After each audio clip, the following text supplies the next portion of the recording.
chicos e chicas, ¿qué tal? ¿Todo bien? Sejam bem-vindos a mais uma classe de espanhol. Vamos estudar? Olá, galerinha, tudo bem? Eu sou o professor Daniel, professor de língua espanhola.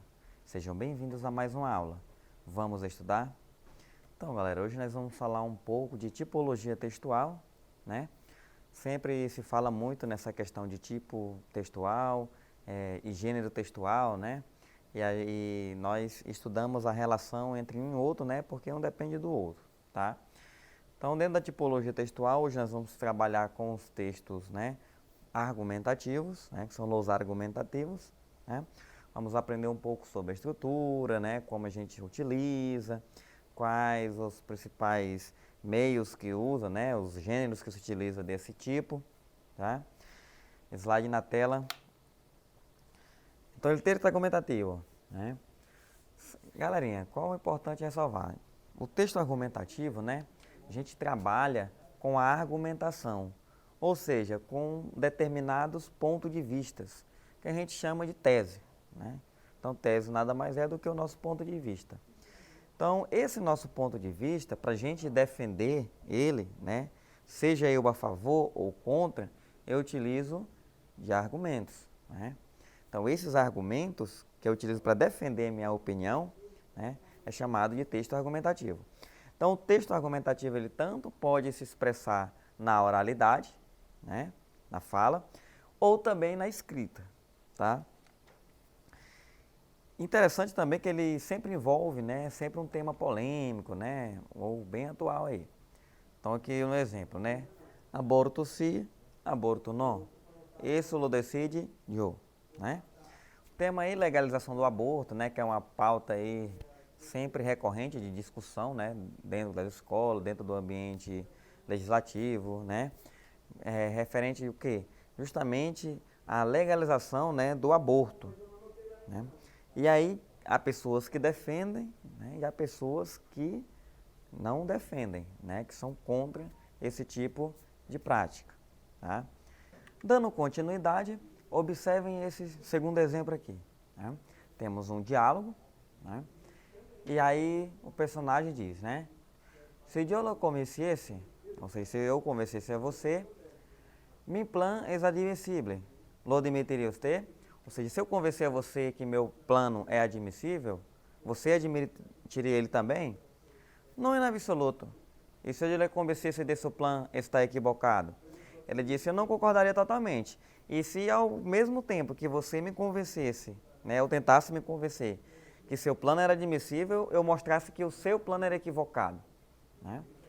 Lo retiraria você? Ou seja, você revogaria esse plano, né, ou tiraria ele? Nunca, jamais. Vale, estupendo, dialoguemos pois. Então o outro disse, né, nunca, jamais. Então ambos colocaram aí, né, meio que um limite a determinadas opiniões. Aí o que? Depende do argumento de cada um, né? Então, galerinha, o texto, né, ele tem o recurso de coerência e coesão, né? Geralmente, dentro dos tipos textuais, dissertativo, argumentativo, tem que se manter nessa coerência e essa coesão, né? Porque é um critério que traz o sentido do texto, né? Então, o texto ele só tem sentido, ele é embasado, né, quando ele tem esses recursos aí, né, da linguagem, tá? Então, a estrutura de um texto argumentativo, né, ele é dividido aí em introdução, argumentos e conclusão, né? Introdução geralmente é aquela contextualização que a gente faz no início do texto, né? Trazendo aí fala de autoridades, estatísticas, né? Trazendo notícias ou até mesmo algum livro referencial, né? Um material de embasamento teórico para você ali dar início, né, à sua argumentação. E aí nós temos os argumentos, que também chamamos de desenvolvimento, né, que são justamente esses elementos da nossa tese, né, que é os pontos de vista e as falas que a gente usa, né, para defender a nossa opinião, tá? E temos a conclusão, né, que é o desfecho, o grande final, tá? Então, como característica do texto argumentativo, eu tenho a claridade, que é justamente essa clareza, né? Então, o texto argumentativo, ele tem que ter clareza, né? Nós temos uma ordem, né? A ordem, introdução, desenvolvimento e conclusão, né? Diferente dos textos, né? Aí da narrativa, né? Os contos que muitas das vezes começa pelo final, né? Aí o autor ele faz um recorte ali temporal, né? E termina com o início, volta ao final de novo. Então ele não tem assim uma ordem cronológica, né? Bem clara. No argumentativo não, eu tenho que ter bem definido essa ordem cronológica, né? E eu tenho uma subjetividade dos fatos, né? Que é justamente aquela questão do poderia ou aconteceria sim, se fosse, né, de tal forma, essa questão do subjetivo, né? E tem um tema controversial, que é um tema aí que é bem discutido, né? Os temas polêmicos, digamos assim. Então, né, fechamos aqui essa primeira parte, né, como um conceito claro de argumentação, né? Processo comunicativo, onde o emissor intenta convencer ou persuadir o receptor, através da manifestação do ponto de vista, em qual é apoiado por argumento. Ou seja, é um processo de comunicação, onde o emissor, ele tenta convencer, né, persuadir o receptor através da manifestação do seu ponto de vista, né, qual chamamos de tese, tá? Apoiado, claro, em argumentos. Observamos essa charge aqui, né, essa tirinha. Se me botais, prometo reduzir a delinquência na cidade. Ou seja, se você votar em mim, prometo reduzir, né, os índices de violência, de crimes aí na cidade. Então, esse gênero, pessoal, campanha política, né, processo eleitoral, ele é um momento bem significativo, né, para exercermos, né, a tão falada argumentação, né? Os candidatos, eles se utilizam muito desses recursos argumentativos para defender sua tese, que no caso a tese é a sua candidatura, né? Ele tem que falar, argumentar e convencer e persuadir o eleitor por que ele é a melhor proposta, né? Por que ele deve ser eleito, tá? Então aí, claro que eles vão utilizar sempre temas relacionados aí, né, à saúde pública, segurança, né, infraestrutura, o emprego, esses índices de inflação, né, o comércio, o consumo, a indústria. Então, esses meios sociais, né, eles se utilizam para dar embasamento argumentativo, né, para defender suas candidaturas.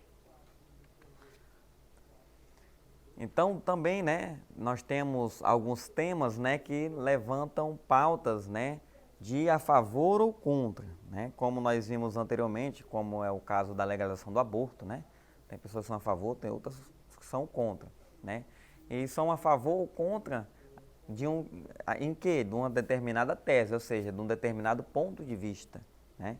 Então, todos têm o seu ponto de vista, né, ou sendo a favor ou sendo contra, você tem o porquê de ser a favor e ser contra. E esse porquê é que são os nossos argumentos, tá?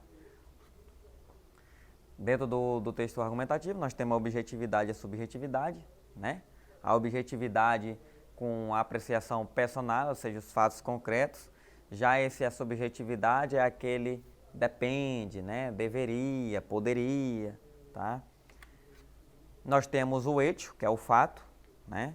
Ou seja, o hecho são os fatos que comprovam, né? E você utiliza ele de embasamento para defender uma determinada ideia. Nós temos a opinião, que é chamada de tese também, que é o que? O juízo que manifesta o ponto de vista de quem limite, ou seja, é o nosso juízo de valor, né? Que a gente acredita ou não acredita, ou defende ou não defende, né? Isso aí, claro, que passa muito pela questão das crenças, da moral, né? Do contexto ali social do emissor. E aí nós temos a diferença entre hecho e opinião, que é fato e opinião. Os fatos, eles podem ser verdadeiros ou falsos, né? E a opinião, você está de acordo ou em desacordo, né? Ou um ou outro, ou a favor ou contra. Então, argumentar nada mais é que convencer ou persuadir, né? O emissor tenta convencer e persuadir o receptor, né? Apoiado em argumentos, que são o quê? Razones que apoiam o ponto de vista do autor. Ou seja, são as devidas razões, né, que apoiam o ponto de vista do autor. E aí nós temos, né, a situação de enunciação, que é a situação do enunciado, né, mais voltada aí ao caráter, né. Ali, ó, si a la pena de muerte, né, pena de morte também é um tema bem polêmico, né, a quem seja a favor, a quem seja contra a pena de morte, né. E nós temos, né, o cartaz ali mostrando as pessoas que se consideram, se mostram a favor da pena de morte. Do outro lado, né, um cartaz publicitário que é em desfavor dessa temática, né, ou seja, não a pena de morte, né, não a pena de morte seria el vertigo, né, ou seja, né, só aumentaria a criminalidade de acordo com o segundo ponto de vista ali. Tá? E aí nós temos, né, o tema sempre, ou você é a favor ou você é contra, né?